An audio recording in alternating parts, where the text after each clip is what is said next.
All right, I think we're just about ready to get started. Just wait for the last few people to come in and take their seats. Good morning, everyone, and thank you very much for joining us as we share global perspectives on open access in practice. My name is Gemma Hersh. I'm Senior Vice President for Global Sales and Sales Operations at Elsevier. And I've been involved in open access for about 15 years, first wearing a policy hat, and then most recently at Elsevier as we've been progressing our transformative agreements with customers around the world. And I'm moderating the panel today in a neutral capacity, though I may use my moderator's license to add a bit of publisher flavor to the discussion. And I'm very fortunate to be joined by three panelists, one of whom is virtual, as you can see, and I'm super impressed with the technology. Ellen can't see us, but we can see Ellen. And I'll ask the panelists to introduce themselves in a moment, just a short introduction, name and the institution that you're from. But just a small bit of housekeeping. So for the first 20, 30 minutes or so, I'll do questions with our panelists, and then I'll turn it over to you to ask questions from an audience perspective. But maybe, Ellen, could I start with you by way of introduction? Thank you very much, and also thank you very much for the introduction. I am Ellen Tise. I'm the Senior Director at Library and Information Services here at Stellenbosch University in South Africa. And I'm also the chairperson of the South African National Library Consortium. So I'm sort of wearing two hats here because it's exactly in my role as part of the National Library Consortium that I have been involved in transformative agreements. And I'm very happy to be here this afternoon and share some of my thoughts and experience with you. Thank you, Ellen. Jean. Hi, good morning, everyone. I'm Gene Springs. I'm the collection strategist at The Ohio State University Libraries. And in this role, I co-lead the library's strategic initiative that's titled Transforming the Scholarly Publishing Economy. We've been doing that for almost 5 years, over 5 years, almost 6 years. And I'm also a member of our Big Ten Academic Alliance's Sustainable Publishing Working Group, where we've been trying to slowly transform our portfolio of publishing agreements there to include more open access. Thanks. I'm Bob. Thanks, Gemma. Morning, everyone. My name is Bob Gerrity, and I'm University Librarian at Monash University in Melbourne, Victoria, Australia, which is a long way from here. Like Ellen, I wear two hats, so up until last month, I had spent 6 years as the program director for the Council of Australian University Librarians procurement program, which negotiates publishing agreements with all of the major publishers on behalf of all 39 Australian universities and 8 New Zealand universities. Great, so we have some awesome global representation, but what also strikes me, and Ellen, you mentioned this, is the two hats, because we have institutional representation, but also individuals who have been involved in negotiating consortium agreements, where you kind of have to wear two hats. And I'm curious, and maybe Bob, I could start with you. How do you factor in your own library institutional views, and how does that marry with negotiating at consortium level? It makes life a bit interesting at times, but one of the reasons I took on the call role was I was quite interested in progressing, doing what had been happening in other parts of the world like Europe, progressing open access agreements, and it was really clear that the best way to do that in our context was working across Australia and New Zealand and working collectively. So I put my hand up for that role, and over the past few years we've been aggressively essentially transitioning what is a relatively large collective spend on subscriptions. So collectively, Australia spends about 260 Australian dollars per year on big deal packages, which equates to about 175 million US. So looking to transition that and enable as much open access publishing within those agreements as possible. When I took on the role, I quite clearly sought the support and endorsement of my university, Monash, and made the case that the benefits of working collectively would deliver great results not only for the sector but for Monash University. So essentially my external hat in dealing with the publishers and the negotiations is the call hat. And then internally at Monash, I spend a lot of time socializing the work that we're doing nationally and talking about the agreements as they affect the Monash researchers. Thanks, Bob. And Ellen, maybe I could ask you the same. You're in a similar situation, obviously, at Stellenbosch, but leading the Sunlink negotiations. Do you recognize what Bob shared? Yes, absolutely. And I'd just like to add to that, as Bob said, interesting, and I think sometimes also a little bit complicated, but I certainly think the two roles supplement each other and in a sense also complements. I,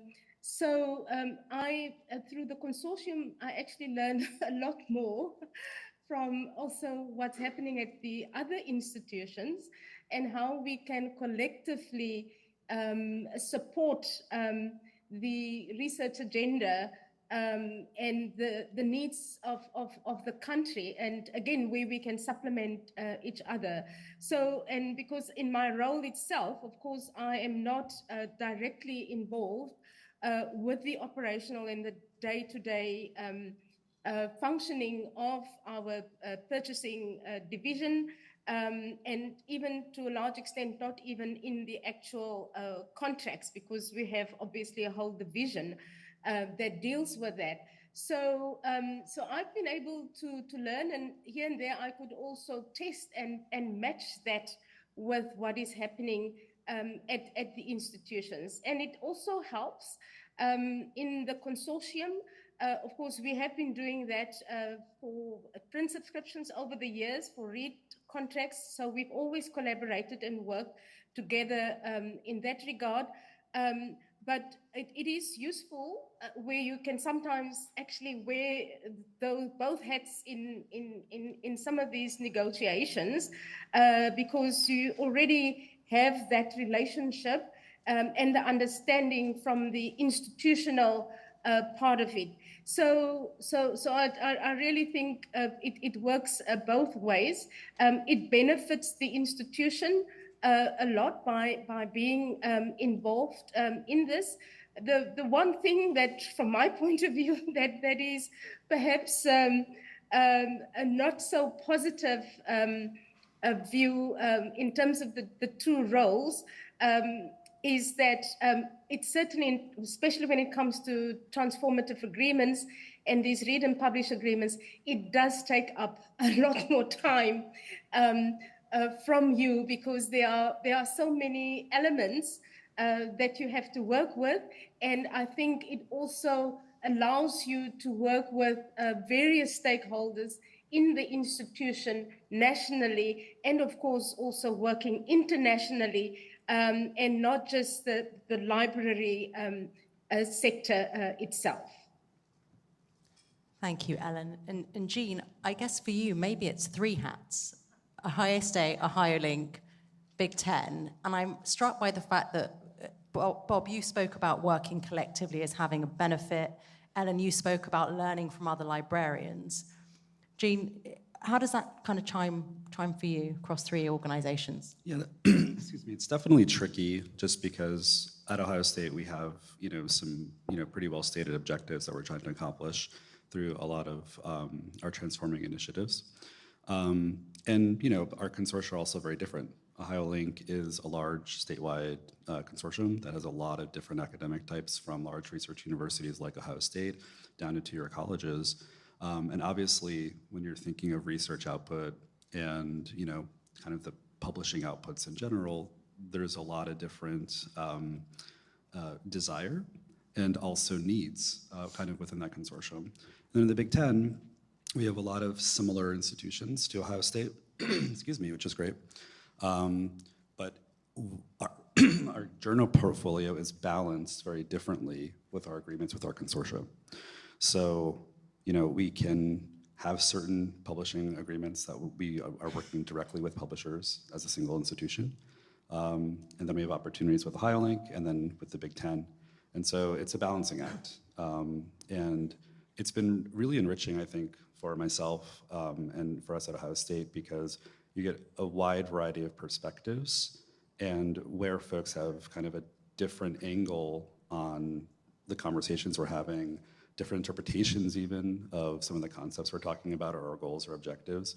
I think it helps further and make better agreements in the end, both individually and consortially. So I think it's been a great opportunity just to, have some overall movement. And then the timing is obviously tricky. So most consortial agreements are multi-year agreements. And so what you can do in one consortium versus the other might have some impacts down the line with where publishers are as well. So it's generally, I would say, tricky, but overall it's a kind of enriching experience has been what I've observed. And I think maybe what you're reflecting on, Jean, is some of what we heard in the keynote about one size doesn't always fit all, and how you manage that individual institutional need and level that up with the benefits of the collective. Yeah. And I think that kind of ties into something else I wanted to ask you all about, which is the future role of the librarian or the library in open access. And of course, there's been a long discussion about the librarian of the future and where open access fits in. And Ellen, maybe I'll turn to you first, because you talked about learning from other librarians that you had the opportunity to work with as part of SANLIC. Did you share perspectives on, or did it change your view on the role that the library might play specifically in the open access space? Yes and no. I think from the no part, it's probably because I think many libraries, and in particular research-intensive universities, have already repositioned us several years ago, even pre-COVID, when we embarked and taking on this broader research role, research support role, and many organizations, many libraries, many programs have been built around that. In the case of Stellenbosch University Library, for example, we have established a number of new services, and all linked to this new research support role in terms of research assessment, the role of the library and as such, we have, again, at Stellenbosch University itself, have actually taken a leading role from the start. And we took actually the lead in terms of open access when the whole movement started, and spearheaded it through the various initiatives that included, for example, applying for strategic funding, again, partnering with other universities, and in that particular case, for example, setting up also services where we can provide skills development, training opportunities, and creating new roles for librarians, which had never existed actually before. So with the open access movement and this new venture, from our point of view, we've seen that as an extension then of what we have already started to do. It was around positioning us and what we're able to do as we participating as part of the consortium, as well as other initiatives that we have in the country. We had sort of established a benchmark or model whereby we were able then to share that with many other universities on how we went about that. We have been able to do that by getting the support and building strong relationships with the senior management responsible for research and research initiatives. So whenever there was an opportunity where we could say, but this is where we play a role. If the university has a strategic action or objective in terms of, well, of course, there's a lot of debate around the world rankings.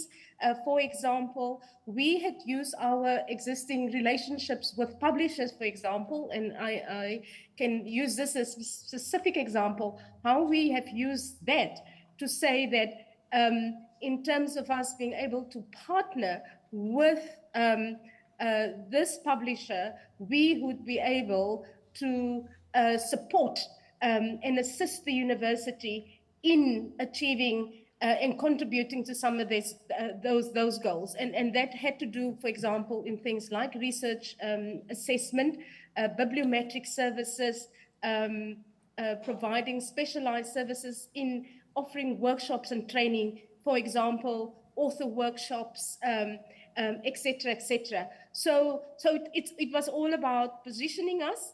And as we did that, the demand, there's an expectation actually that the library will provide these services. So we try to be ahead of the university, but that's our strategy, because we want to be seen as a partner in the research and academic endeavor of the university.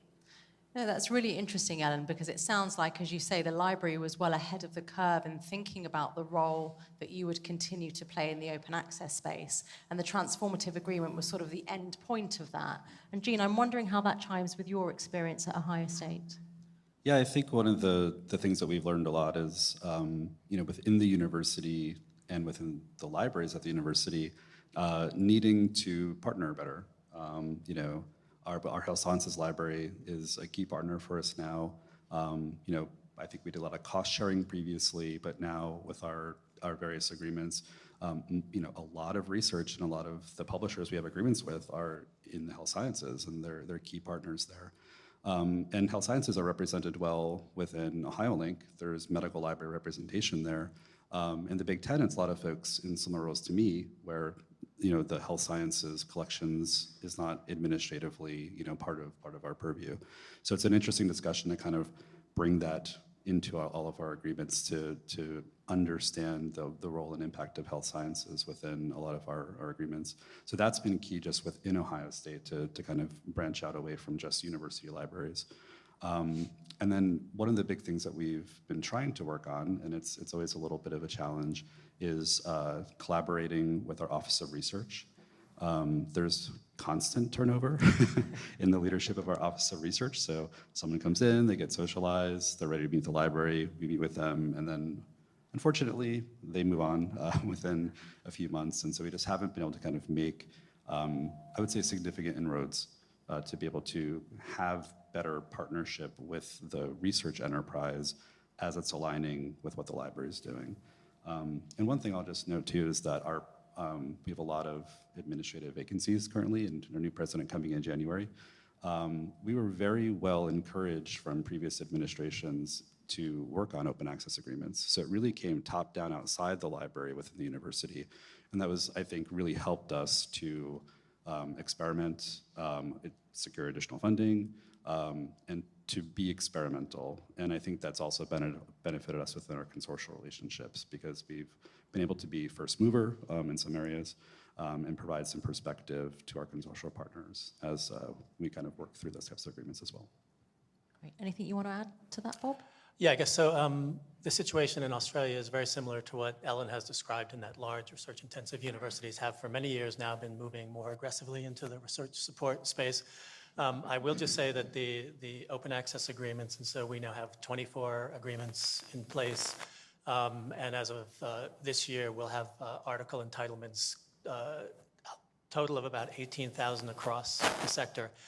They've made a real impact, and they've really, really increased the visibility of the library. So while the library has always taken that kind of leadership role in open access, early on it was sort of philosophical leadership and encouragement and education.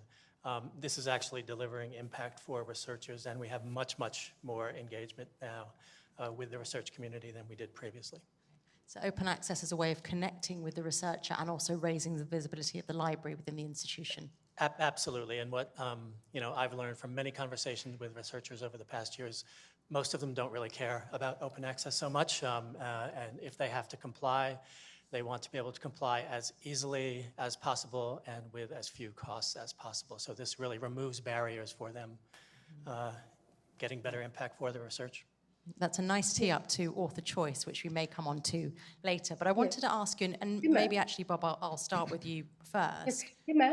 Gemma, sorry if you don't mind, Please. just to interject there, just to add on to what Bob had said, what some of the researchers at Stellenbosch University, so as we're signing, we have around 11 agreements now, and before our first agreement that we signed for read and publish agreement, 66% of South Africa's research output from our researchers were behind the paywall.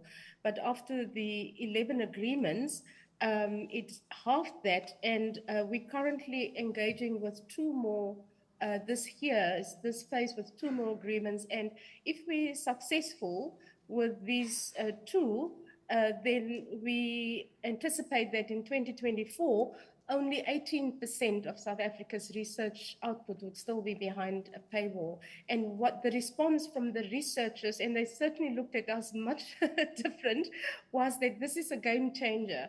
And they continuously thank the library for the role that it played, and yes, if they have queries, they come to the library. So it certainly raised the profile and the visibility of the library.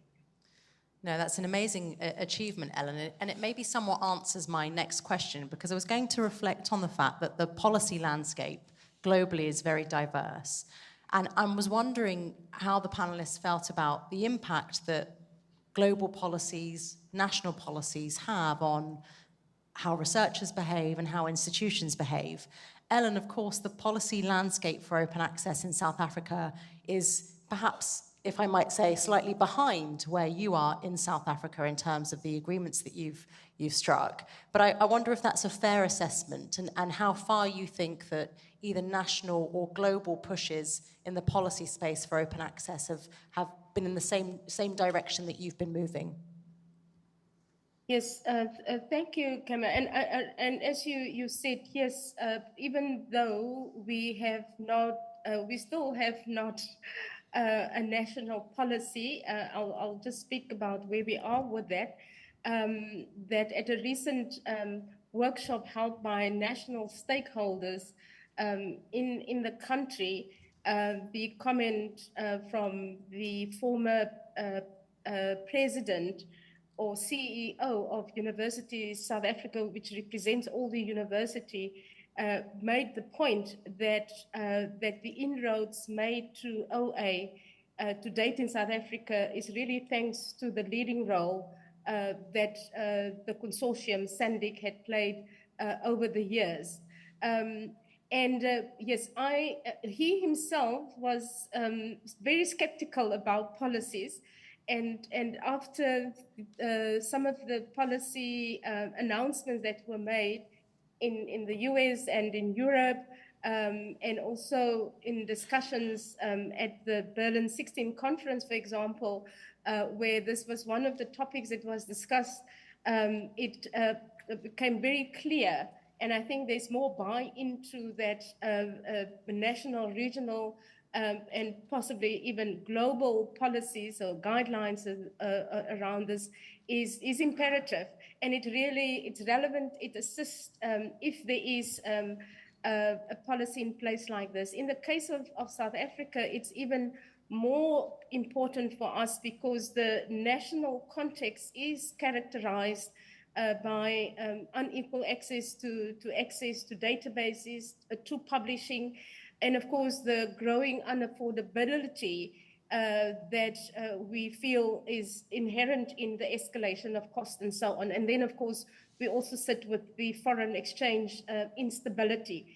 So all these things will really assist, I think, in terms of support funding, and then also to ensure that we address some of the inequality that we have in the system. Yeah, and I'll come back to you on that point about inequality shortly, Ellen. But Bob, maybe I can turn to you, because obviously the national policy landscape in Australia is green-focused, transformative agreements being gold-focused. So what's your experience? It's a bit of a mixed bag in Australia. So the federal government did provide funding for universities to establish institutional repositories in the early 2000s.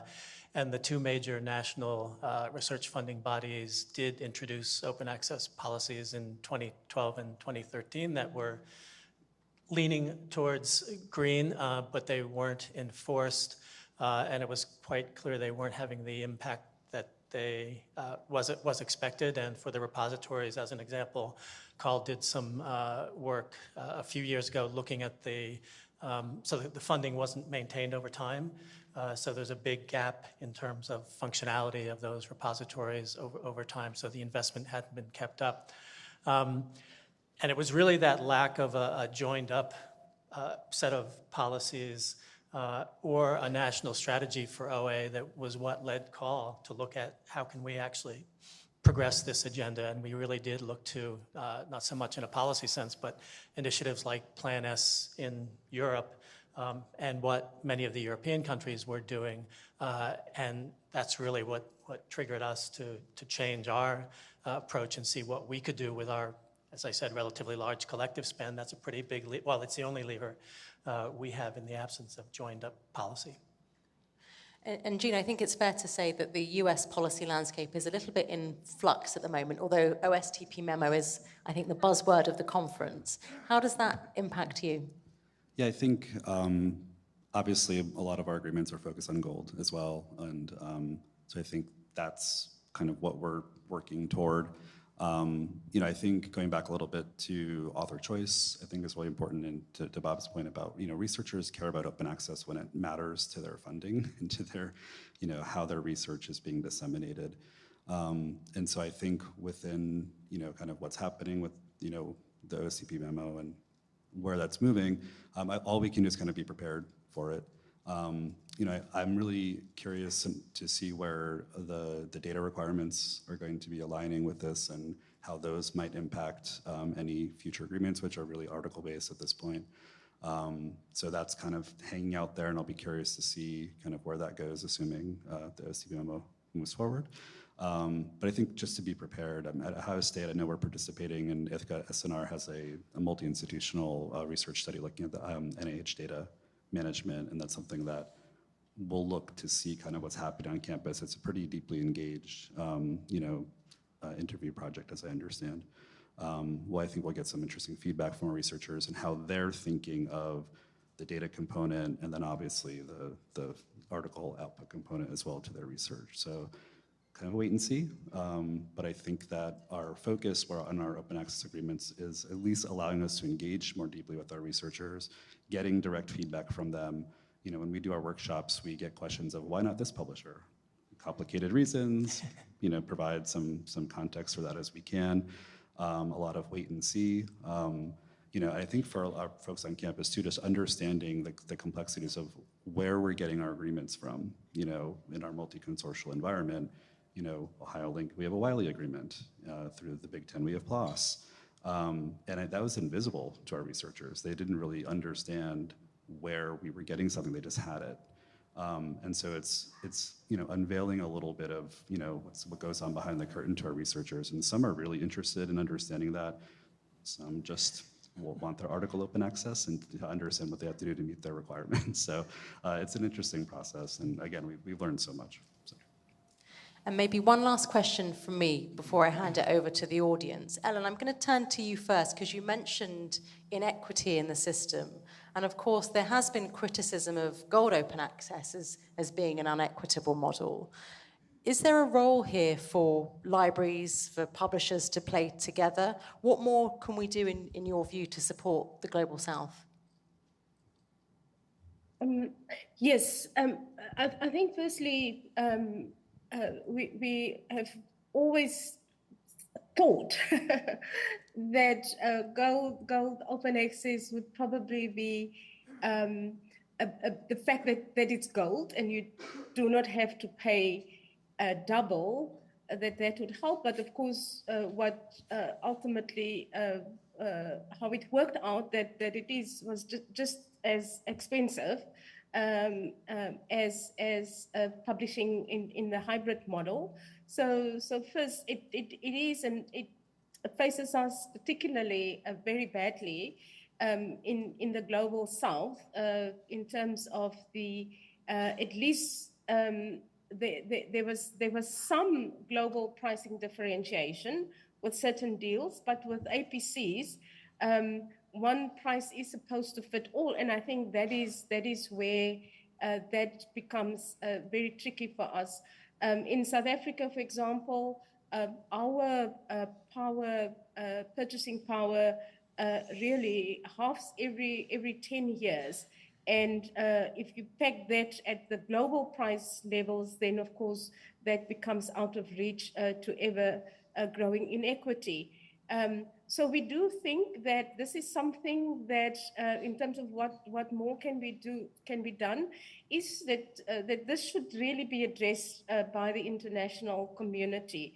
And it would help if one can get behind globally fair pricing model initiatives. And that would be, for example, to include some conditionalities, and this is where the international community comes in, to address globally unfair pricing in your agreement. So if from one part of the world you negotiate, that you also try and see how can you address that and of course it was always about transparency, and I think more and more we have that opportunity now, of course, through the ESSEC register, but that is really in terms of where I think we can actually do. Now, I think part of, in terms of the Global South, so one of the things that I've learned through the TAs is that where it felt that in most cases, I think publishers, when they started to negotiate for these agreements, that I have to say, some of them attempted to listen, others did listen, and others have tried to respond. And it's not because, of course, this session it's managed here by Elsevier, but I'm very pleased to note that, for example, one of the things that came up very strongly at the Berlin 16 conference was around geo pricing. And I do know that Elsevier was one of the publishers that had indicated there that they would like to look into this. And I know there was consultation was done, I think, around the world, and there is an attempt there that Elsevier is attempting to address, and of course recently that was announced. Of course, we think it should still not address some of the issues that that we have experienced in the Global South, but it is a start to consider the local conditions and to bring that into place. Just the last point that I want to say, and where we sometimes feel a bit of a disadvantage from the Global South, that the debates to date, of course, I'm very pleased that you had invited me, because to get a global perspective had been to a large extent been dominated by the global north. So we did not shape the development of the current TA system. And I do think we have an opportunity now to shape the future and to work globally together, and that we do not just look at our own self-interest, but there's an opportunity for us to really see how we can address this globally and bring us closer together so that we can all benefit from OA. Thank you, Ellen. I appreciate you mentioning, yes, Elsevier is running a pilot on about 140 of our journals at the moment to look at how we differ the APC price based on the location of the author, correlating with their income level. But Gina, I'm curious, is this an issue that's Global South specific? What about unfunded researchers in Gold OA? Yeah, I think that's one of the things that we're trying to dig into a little bit more at Ohio State. We now have a lot of data from our various agreements. We have 9 different open access journal agreements at this point, varying sizes, impacts across publishing portfolios and number of authors who are contributing. And I think one of the things that, we're, through our PLOS agreement, we're supporting their global equity program, and I think that's a great thing to do. I'd like to be able to do more. And trying to figure out, working directly with publishers, one thing I was going to mention is, within direct conversations with publishers and through our consortia, we've been trying to push the needle a little bit with equity in their models as well, to understand, have conversations. I don't think there's necessarily solutions yet, but to have intentional conversations, to get a meeting scheduled to talk about it and see what ideas there are to support additionally researchers in the Global South. One of the things at Ohio State, though, that we're looking at is just seeing and trying to understand when authors are opting in, where if they have funding, and why, and to ask them. So we were planning on kind of surveying more of our authors, and highlighting to do that with our Wiley agreement this past summer, and I think gave us a good blueprint for some questions to ask, and I think we're gonna try to expand that to really understand, if folks have funding, great, glad we could pay for that for you. If you didn't have funding, would you have ever considered open access? And obviously there's disciplinary differences there in terms of funding sources and kind of APC prices as well. So it's all very interesting to kind of consider, and one of the things that we're looking forward to work on. Anything to add from your side, Bob? Maybe just briefly. So in addition to exactly what Jean and Ella have said, I think libraries can also support other pathways to open access, subscribe to open, or initiatives like SCA supporting open infrastructure. So I think we shouldn't just limit the conversation to gold. Fair enough. Great. John, if you don't mind, John's very kindly going to walk around with a microphone in case there are any members of the audience that would like to ask a question to our panelists.